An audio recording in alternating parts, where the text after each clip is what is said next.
Olá, eu sou Ana Paula Vesco, economista-chefe do Santander Brasil e venho mais uma vez apresentar para vocês os principais pontos da nossa mais recente revisão de cenários macroeconômicos. Nessa segunda revisão trimestral para 2023, os principais temas foram a revisão altista do PIB e a revisão baixista para a inflação. A ação conjunta desses dois componentes traz uma dinâmica bem favorável e pode contribuir para um crescimento da economia mais robusto no curto prazo.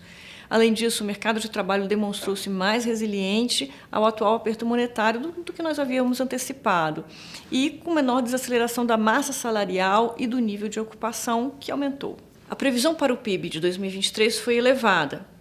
A colheita de soja, em particular, cresceu cerca de 25% nesse primeiro trimestre e a exportação foi parcialmente adiada à espera de melhores preços para os produtores. Com a projeção de uma colheita também robusta para o milho, mas mais restrita ao terceiro trimestre, esperamos que o PIB agropecuário cresça 12% na média anual, frente aos 9% que prevíamos anteriormente.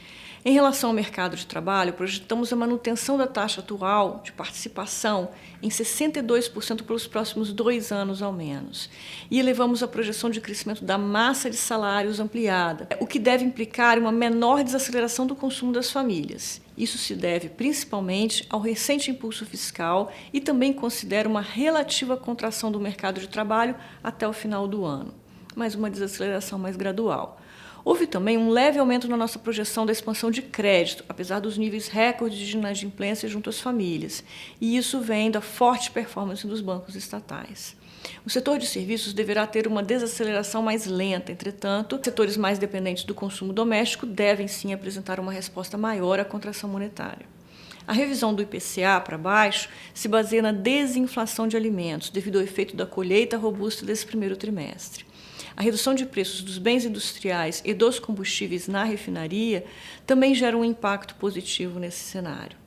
Mas, com os grupos de itens menos voláteis ainda sob pressão, a projeção do IPCA para 2024 se manteve em 3,9%. Antecipamos a projeção do início de um processo de redução da taxa Selic de novembro para setembro, levando ao final de ano com a taxa em 2,5%.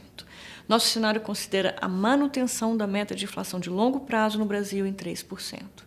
Vemos os núcleos inflacionários ainda próximos de 6% e o juro real neutro mais próximo de 5%, assim fazendo com que o Banco Central tenha que rever as suas premissas. Já em relação à taxa de câmbio, mantivemos a projeção para o fim desse ano, motivada por 3 principais fatores. A revisão para baixo dos preços de commodities, uma crença que a curva de juros nos Estados Unidos se adaptará à perspectiva de que o Fed só vai reduzir juros a partir de 2024 e a uma piora dos dados fiscais a partir de julho no Brasil, dado que nós temos um efeito cíclico sobre a arrecadação mais acentuado nesse período, e já um aumento de gastos públicos. Isso nos leva a ter a projeção de déficits fiscais para casa de 1% do PIB em 2023 e em 2024.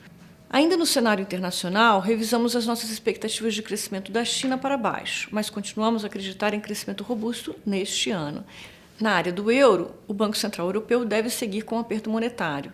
E, por fim, vemos um cenário na margem mais desafiador para as economias emergentes. Eu fico por aqui e volto daqui a 45 dias com mais uma análise. Até a próxima.